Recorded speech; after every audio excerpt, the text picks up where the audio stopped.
Ассалаумағалейкум досторум. Менде уақыт аз, Колорадо штатына бардым. Анан тетигил жерде бош место болуп калды да. Мен сиздерге кийин тракта иштеп калсаңыздар, могу тракты, узун тракты, 25 метр тракты жана эшикке кандай коюш керегин түшүндүрөм. Тетигил жерде бош линия турат, бирок эки полоса турат, эки четиндечи. Эки четиндеги полосалардын жанында эки трейлер турат деп элестетебиз. Мен азыр дрон учуруп асманга учурам дагы, ошо эки сары полосанын ичине түз кирип, аркы эшикке койгонго аракет кылам. Примерно элестетип коелу, ошол ар жак пустой болуп турат, ошол жакта эшик бар деп. Азыр мен деген тракты айдап чыгып туруп ар жакка барам дагы, ошо эки сары полосанын ортосуна трак менен аркасы менен бир эки жолу кирип берейин сиздерге көрсөтүп. Дрон үстүнөн карап турат, анан камераменди тартам. А ошо эки сары полосанын эки четинде трактор эшикке коюлуп турат деп элестетели. Ошондо эки полосанын ортосунда кичинекей биздин место бар. Ошо жака мен азыр артым менен трейлер менен эки жолу кирем достор. Ошол видеону көрүп коюңуздар. Мен дагы жакшы видео тартканга убактым жок болуп атат. Дагы бир жума иштейбиз, үйгө барабыз. Анан жакшы видео тартабыз. Кыргызстандан келген комузду көрсөтөм. Көптөн бери каалап жүрдүм эле. Өрүк комуз келсе деп. Бир иним комуз бериптир, калпактар толтура келиптир, сүйүнүп атам. Ошо калпакты кийип алып, комузду алып анан биздин мекендештердин Вашингтон ДСдеги элчилигине барабыз, Кудай буйрса достор. Анда баштадык.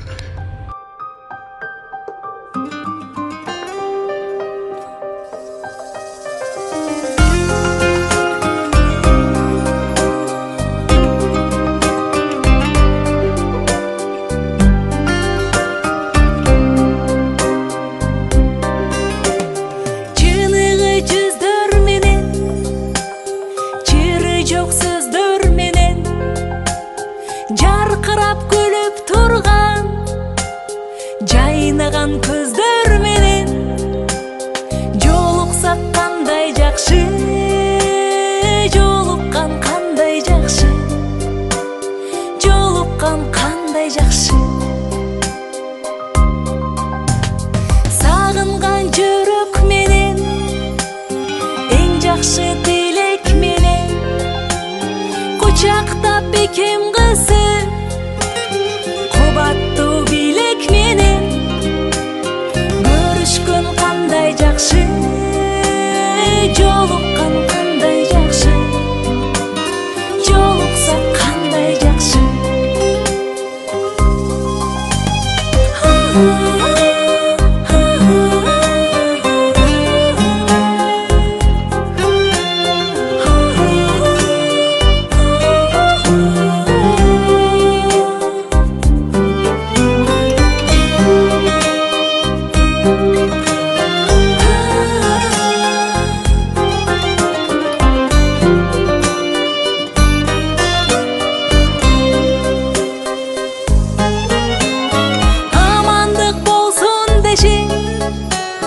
Бөксөлөр толсун деши, байырлап башыбызга бак дөөлөт консун деши, бар болсок кандай жакшы, бар болгон кандай жакшы, бар болсок кандай жакшы.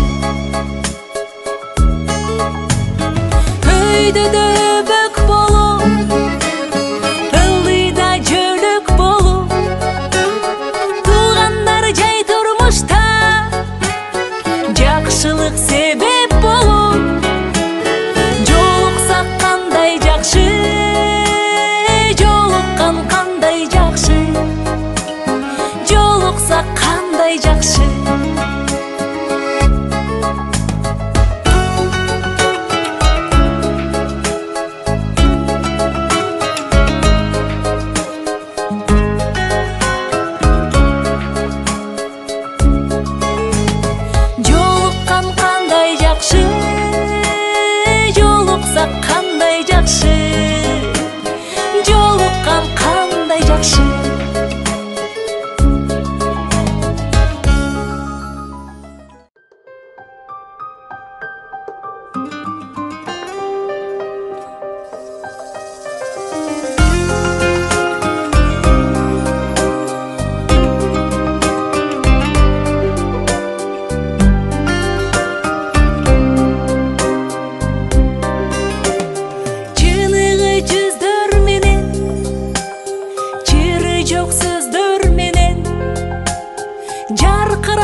жолуккан кандай жакшы, жолуксак кандай жакшы.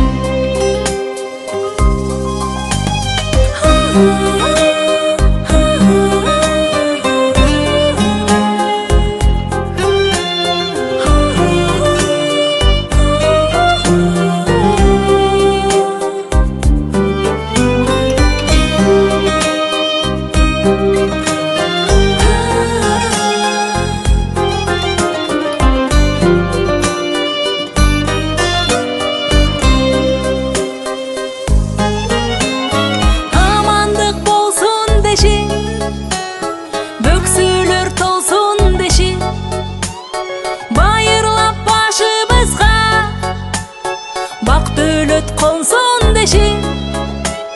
Бар болсок кандай жакшы, бар болгон кандай жакшы, бар болсок кандай жакшы.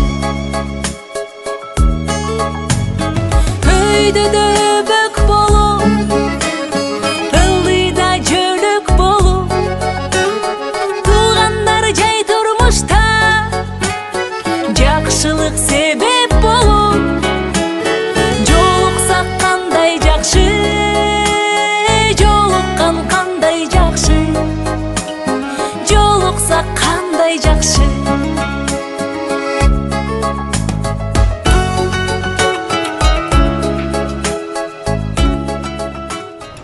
Достор, баарыбыз билип калдык, Америкада көп маяна тапкан жумуш бул трак жумуш экен. Азыр мен сиздерге могул жерде имарат бар экен, анан бул жакта эшик бар экен деп элестетип, анан эшикке коюп бердим. Ошондо бизде деген могу трактын эки жагында сары полоса бар болчу, бул капталында.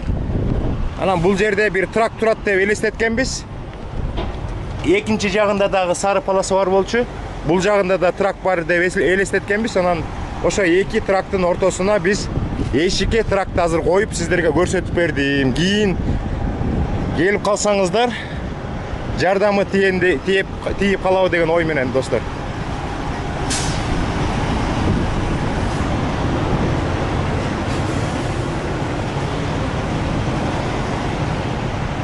KG Line жумушка ар дайым даяр. Достор, ушундай кыскача видео болуп калды. Убакыттын тартыштыгына байланыштуу. Жакында бир 2 айдын ичинде Кыргызстандан мен билген 4 үй бүлө келди. Бир үй бүлөнүн баласы бар болчу, калган 3 үй бүлөнүн балдары жок болчу. Алардын баары грин карт ойноп келишти. Бирөөсү Агаяга келди, 2 үй бүлө Чикагога келди, бир үй бүлө Филадельфияга келди. Филадельфияга келген Мирзинатка чоң рахмат. Ар дайым өзүнүн Instagram баракчасынан жаңылыктарды берип атат, көрсөтүп берип атат, айтып берип атат. Өткөндө биз Telegram каналыбыздан прямой эфир кылып жасаганда Мирзинат айым айтты. Жайгаштык, квартира таптык, биздин сошалдар келди, грин карталар келди. Азыр жолдошум правага тапшырып бүттү дейт.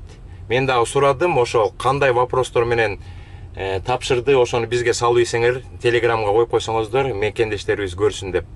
Кудай буйрса жолдошум трака экзаменге даярданып жатат. Бирок орус тилинде эмес, англис тилинде даярданып жатат деп айтты. Анткени Филадельфия шаарында жөнөкөй праваны дагы, трактын правасын дагы орус тилинде тапшырса болот экен, достор. Бир үй бүлөнү билесиздер, менин кайным, алар азыр документтерин күтүп жатышат, правага даярданып жатышат. Анан 2 үй бүлө Чикагога келди. Бир үй бүлөдөгү жигит бизди Telegram каналда ар дайым өзүнүн Чикагодагы жашап аткан ойлорун айтып атат, сүрөттөрүн коюп атат. Ал жигитибиз дагы биздин Telegram каналдын админдеринин бири. Биздин Telegram каналда 6 админ бар. Ошол жигитибиз жумушка кириптир, баласын мектепке киргизиптир. Анан абдан кубанып атат. Кыргыздар ушунчалык ынтымактуу экенсиңер дейт. Чикаго шаарындагы кыргыздар абдан ынтымактуу экен дейт.